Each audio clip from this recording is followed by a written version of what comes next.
Welcome back to another video, guys. Today we're going to be doing something a little bit different. I have come up with three main reasons on why I believe the market has pulled back so sharply with One Piece. So if you've checked in the last about a week, you would see that a lot of cards have practically halved in price. Most cards have halved in price unless it's like one of those top tier grails, but for the most part most of them have, and a lot of sealed boxes have pulled back a lot. I track every single box every single week, and in the last fortnight the boxes have dipped by about 30% across the board, so it has definitely plummeted a lot. So today I'll be explaining on my opinion why I believe the market has pulled back. Now I want to be clear with this is my opinion. This is not just a one and done explanation why. This is just personally my opinion, and this is a discussion, right? You know, check the comment section, see what other people are talking about, see what other people think. I'm sure other people have different conclusions on why they think the market has gone down, but it's just very likely to be a combination of different things. But I'll be explaining why the market has pulled back, and then I'm going to talk about when I think the market is going to pick up momentum again. So no need to waste your time, let's begin. Alright, so first of all, number one, the market got bought out to grade cards and turn a profit.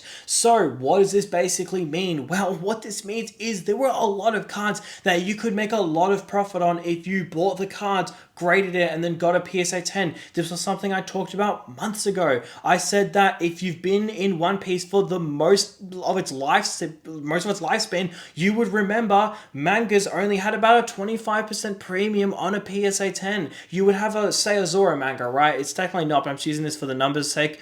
It would be $1,000 raw, but then like $1,250 as a PSA 10, and that's just how it was. And people would just grade like 100, get them PSA 10s, and then just sell them off. And it would be mostly for Japanese, but people still do it for English, just not in the same volumes. But anyways. But the problem is that now what happened was so many cards would be like $1,000 raw, but then $3,000 as a 10. And you look at that and you're like, hang on, wait. If I buy 10 of those, I grade them, I'll get 9 10s and 1 9. So I'll get 27,000, and if they're worth $3,000 each as a PSA 10, I'll get $27,000 in value. I pay, $200 in grading per card. So I'm making about a 15 grand profit, about that range. Well, okay, well, shit, now actually I'm just going to do that. It's free money. You buy, you spend $10,000, you get pretty much $25,000 back. And then, yeah, once again, 15 grand profit. You do this enough times, and what happens is the entire market gets bought out because people realize, like, oh, whoa, you can actually make really, a lot of money doing this. And I know someone, dude's brand new to One Piece. He didn't take him long to figure this out. I don't know if I got him into One Piece. If so, that's pretty cool. But the dude literally looked at it, and he was like, whoa, this does not make sense at all. He bought, high five figures of cards. Okay, not high five figures. I think he spent about 10, 20 grand, and then he bought them, graded all of them. Actually, no, it's probably not 10, 20 grand. It's probably more like 20 grand. He bought about 20 grand worth of cards, sent them all off, and he only received them the other day. He sent them off 3 weeks ago. 3 months ago, around that range. 2-3 months ago, he got them back, and he made a 50 grand profit. It was around that range, right? I don't exactly know the full numbers, but the point is the dude basically made an average person's salary in the span of a couple months, because he looked at it and he was like, that's not normal. That's not how it's supposed to be. And what happened is there were probably just so many people like him who bought up the market. I mean, I made a video on it. I literally made a video. I said, this is literally an infinite money glitch. I showed all these data. I said, this is not normal. Look, I showed, if you look with Zoro, I'll show you. Look at Zoro. If you look here, you will see for the lifespan of Zoro, you will see as a PSA 10, it was, if we have the chart here, you'll see they were basically exactly the same. It was like a $200 premium, and then I don't know what happened, but then all of a sudden this completely changed, where raw is 2.4k and then 10 is a $4,000 card, which is basically just handing you $1,500 for free. It made literally no sense. And I said this in my video, I said, look at the charts. This is how it's always been. And I just find that this probably happened where everybody kind of realized that, whoa, this is a weird opportunity. So what happened is people just bought out the market. So let's say they bought a $1,000 card. They went, all right, well, I can grade that and get it and sell it for $3,000. All right, what I'm going to do is I'm going to buy 10 of those. But because you buy 10 of those to grade them, you plan to sell them. You're basically doing a pump and dump unintentionally, right? Because this is what happens, right? So you buy them for $1,000 each, so you get 10 of them, $1,000 spent. You receive them, You grade them. Great, that's been taken off the market. 100 people do that. So now 1,000 have been taken off the market. They're all off to submissions, right? So now everybody's looking at it and they're going, oh my goodness, the supply is drying up. There's so much demand. Everybody wants this card. And it's like, you foolish child. Actually, not everybody wants this card. People just want money, which is fair. I don't know why I worded that as if it's a bad thing. But anyways, so then you have 1,000 with PSA about to get graded. They all get graded at a virtually pretty similar time. 3 months later, about 2 to 3 months later, get them, sell them all. And then you know what situation you get? You get OP14 manga situation. Look at how many PSA 10s there are. This card sold for about 3,200, I think 3,500 as a PSA 10. But look at the Bubble Zoro. This is another good one. Look at how many people were grading this. Look at how many are available. This is just PSA alone. Right now. Look at how many are available. It keeps going. If you look at sold listings, you will see PSA have sold so many of this Zoro. I mean, the page, there's another page. We ran out. There's too many selling. So this is what happens is the market gets bought out. You have this Zoro go from $700 to $1,400, and then you're thinking like, oh my gosh, everybody wants this card, which I'm sure is a lot of demand for the card. But then what happens is submissions come back, people dump it, and then boom. That's why you're seeing some cards drop by like 50%. It's like, no, it actually didn't drop by 50%. It just shouldn't have ever been that price to begin with. Well, that expensive to begin with. It just purely got bought out to grade it. And this is only going to continue to happen until grading, I guess, until people just grade themselves. Like, okay, this is a good example, right? Yours truly kind of jumped on the train as well. I bought a Bubble Zoro to grade it. I bought one. I'm not going to say how much I bought it for because I don't even want to think about it. But the thing is, when I bought it, I sent it off. The thing is, when I sent it off, it was selling for about $5,000 odd. It hasn't come back. It almost has, but it hasn't quite. Now it sells for like $1,500. But think about how many people are like that. Think about how many people who went like, oh, wait, hang on. I can low-key grade this. Now, granted, I actually do like the card. There was actually a good chance I wasn't even going to sell it to begin with because I really do like the card. Now I just have a good excuse to keep the card. Like, I'm actually not even complaining. Like, I'm complaining a little bit, but I have a good excuse. Now I actually can keep the card. But think about how many people are in that situation where they don't even care about One Piece. See, the difference is when I receive it, I'm looking at that card. I'm like, wow, that's great. I'm going to just chuck it with all my other grails, right? But the thing is, a lot of people are just going to dump it and dump it and dump it. And it goes for everything. It's going to happen with OP14. Well, it already happened. It's going to happen with OP 15, 16, and then 17. It's constantly going to keep happening. Singles are going to enter the market. People are going to buy it out, grade it, but it just creates this artificial demand. So, yeah, that's reason number one. Reason number two, people swarmed to high quality cards plus low printing, creating euphoria. Well, let's break this down because we've mentioned two things. First of all, I just want to say if you've made it this far into the video, please do consider giving it a like and subscribing. It really does help out the support channel a lot. This is quite a small channel and I'm trying to grow it. Trying to grow this into a pretty big thing. When I saw this market, when I saw the YouTube space, I saw that there was just, a lot of people kind of shilling things and a lot of people, I just felt like people were saying like almost like the wrong things in a sense. And I don't mean that say that in like a cocky way or anything, but I just felt like this space kind of just needed a bit of a breath of fresh air. So I started my Pokemon channel about almost a year ago. We're almost reaching the 1 year anniversary for my Pokemon channel, and I honestly wanted to start a One Piece channel about October-ish. I got around to it eventually around November. OP13 was just such a good item, to be honest with you. It was in the back burner for a good while, but OP13 was such a good item, I figured, all right, I've got to make my channel. If I can start off my channel with a bang, telling people to buy OP13, and this thing does well, I'm immediately going to be in. Like, then a lot of people, bought into OP13 and they did quite well with it. So I'm really enjoying having a One Piece channel, having a Pokemon channel. I'm really enjoying it. So yeah, didn't really expect to make the whole speech, but if you are enjoying the video, subscribing does help out the support channel a lot. Liking the video does, commenting. So thank you to everyone who does do that. I really do appreciate it.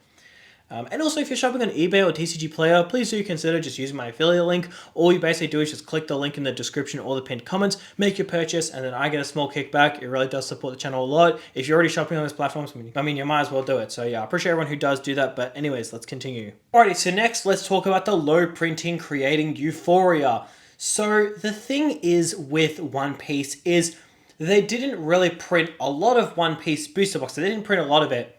But the problem is people took it as Bandai short print booster boxes. They were taking it as, these booster boxes are super rare. And like people saying like, oh, I don't think OP13 is going to get reprinted. Oh, there's no way they're going to reprint it. Mate, you're absolutely dreaming if you think they're not going to reprint that. Like, were you not there when OP1 came out? Were you not there when OP5 came out? Like, were you not there when these boxes got reprinted? It happens. The reason why OPO9 didn't get a lot of printing, EBO1 didn't get a lot of printing, EBO2 didn't get a lot of printing, is they didn't need to. It came out, it was a fair price, it went up slowly but surely, and that was it. Happy days. But people act like it's this like mysterious unicorn where it has like an insane amount of demand, but it doesn't get reprinted. And it's like, whoa, hang on. If you're buying this because you think this isn't going to get reprinted, like, that it's still going to get reprinted, right? And I feel like this kind of just happened where people went like, oh, Bandai don't print their boxes a lot. No. It's just the demand for them just 10x'd overnight because people just jump ship to One Piece. But the thing is, it's not like they didn't print it much. I mean, you got sets like OPO5. It was like 180 at the start of 2025. It was a pretty fair price. It wasn't that crazy. But the thing is, it's not like they don't reprint things. So the thing is, there was like this whole euphoria that like, like they're not going to get reprinted. And same with EBO3. That thing was like $650. And I was like, dude, you're absolutely dreaming if you think they're not going to get reprint. If they're not going to reprint that. Of course they will. It's EBO3. Of course, 100%. It's $650 a box. Just because they didn't reprint the first 2 EB sets. Okay, and? That doesn't mean that much. The TCG's only been a thing for like 3 years now. So it's not really that big of a deal. Like, whoa, they didn't reprint 2 booster boxes. That must mean the third one they're not going to reprint. Like, bro. So the thing is, I think that there was just a lot of euphoria, especially with things like Carrying On His Will, where people were saying like Carrying On His Will is going to do really well. It's going to, perform amazing, which is fair. But the thing is, like, for this thing to be $700 so quickly, it was a bit insane. And I don't think that it shouldn't be that price eventually, but for it to be that price really quickly, it does show you there was clearly a lot of euphoria. Same as EBO3.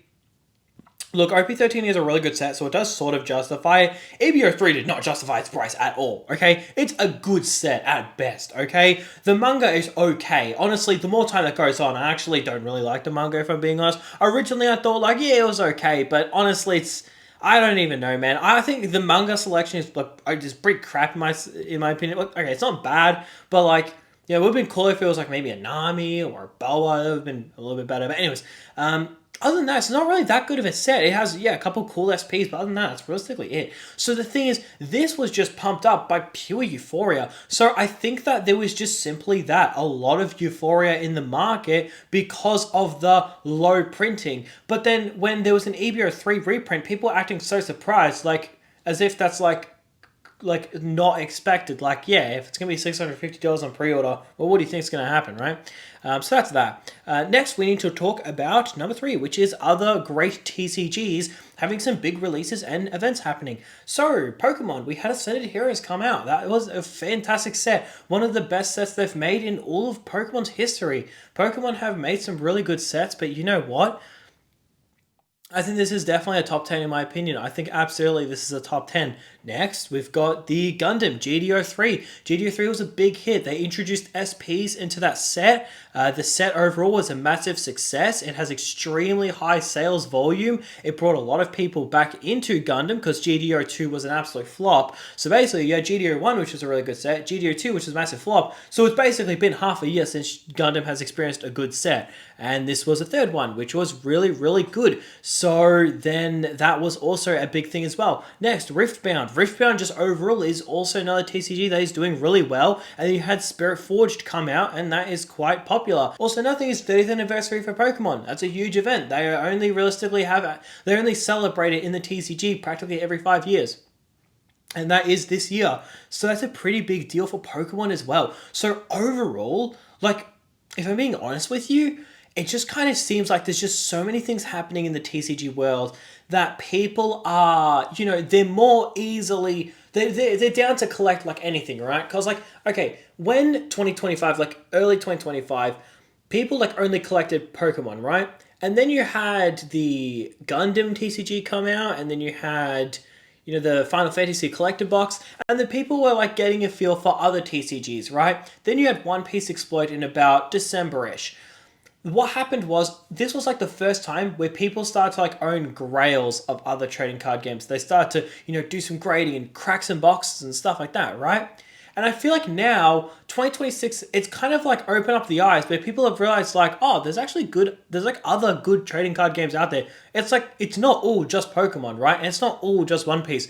There's Gundam, there's Riftbound, there's Power World. No, I'm kidding. I think we're all very interested to see how that Power World TCG is going to do. Very, very interesting. Wow, that is Power World. I freaking love it, man. I cannot wait for them to just make like a first edition, like something. Oh gosh, it's gonna be so funny. I ordered a couple boxes just because I thought, why not? I mean, I got them dirt cheap anyway, so I was like, if it goes to zero, it's like a couple $100. That's whatever. But I just figured might as well for the memes, right? But anyways, there's so many things happening in the whole TCG world where I feel that the money's kind of been split across everything, and I think One Piece kind of paved the way where it kind of showed people like, hey, there are other TCGs out there, but now people are exploring other TCGs as well as One Piece. Because originally, this is actually what's really funny. Originally, what I saw happen when One Piece initially exploded, all of the people who are strict, like, I hate using this word, but Poke Bros, they all really didn't like the idea that One Piece was doing really well. But then people were slowly but surely going like, OP13 is 400, 500, 600. And they'd go like, oh, all right. So what's this OP13 thing you guys were all telling me about? Then they bought into a bit of OP13. And then you've got Riftbound. And because they've like broken the barrier of collecting another trading card game, not just Pokemon. So then you've got Riftbound, and then you've got Gundam, and then you've got a bit of Magic the Gathering, but honestly, it's not really doing the best. Now Yu-Gi-Oh! Are going to start doing full arts as well. I don't know if they're going to do alternates, but they're doing full arts. So the thing is, now what it kind of seems like is that people are splitting their money across other TCGs. Meaning that there's just been so many things taking people's attention away. One Piece had the spotlight for a while, but now it seems like it's kind of cooled off a bit, which is about the 90-day period. It started in about December. Now we're hitting March, so about 90 odd days. So then that begs the question, when is One Piece going to pick up again? When is it going to, hit those all-time high manga sales? When are boxes going to hit all-time highs? Well, when OP17 comes out, in my opinion, this is going to be the next anniversary set. In my opinion, I think this is going to be when the market picks up again. I think the market is definitely not going to cool off, but it's going to experience what Pokemon is experiencing right now. So if you're not aware, with 2025, the first 2 quarters of 2025, all Pokemon went up constantly. Every single was going up, every alternate art, every tag team, vintage, everything was going up. But then what happened was it hit a ceiling where then only good items went up. Then only the alternate arts went up. Then only the fan favorites went up. And you saw some cards from 5 years ago and they still haven't gone up. Not everything was starting to go up. And then you saw a pullback. This was about in October of last year. You saw a lot of Pokemon pull back, right? So I feel like with One Piece, we've seen the market pull back, but we'll still see some items do really well, like OP13. OP13 is very likely still going to absolutely kill it. So what's going to happen is OP13 is going to be in a world of its own, but then sets like EBO 3, EBO 3 is okay, but like, I guess crappier sets, they're not just going to continue to go up, right? Like, say like OP10, right? It was $99, now it's like $210. Do we really think it's going to hit $420 anytime soon? I doubt it, but could we see OP13 hit $1,000? Yeah, that's definitely quite a possibility, right? So the thing is, I think that with One Piece, yeah, you're really going to see now those specific items do really well. Like, for example, Bubble Zoro, you're probably going to see cards like this do really well. Or mangas, you're probably going to see those do really well. But you're probably not going to see, like, that $10 card that ran up to $50. You're probably not going to see it run up to $200, okay? It's probably just going to be, like, those more premium items, if you will.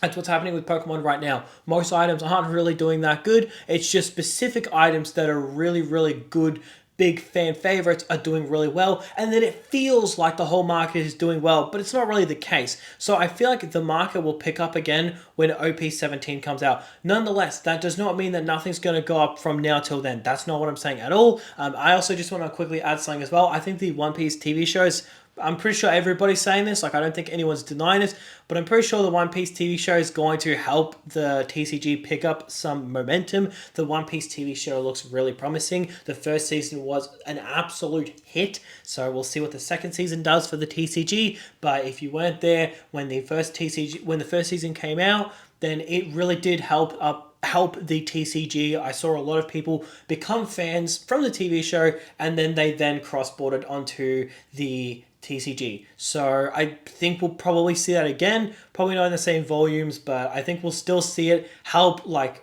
almost get like a spotlight, especially if it's a massive success. If it's a massive success, you might see a lot of like maybe chopper cards do really well. That's something I've been talking about quite highly on this channel, like chopper cards, chopper manga. I mean, realistically, I was more of talking about it when it was like a $2,000 manga, but now that it's like, what, $5,000, I don't really know if it's still going to continue to do really well, but it could do really well with the second season of the TV show. But yeah, that's just overall my opinion there. Let me know what you guys think about the market. I personally think it's going to pick up soon. Just give it some time. The market will recalibrate.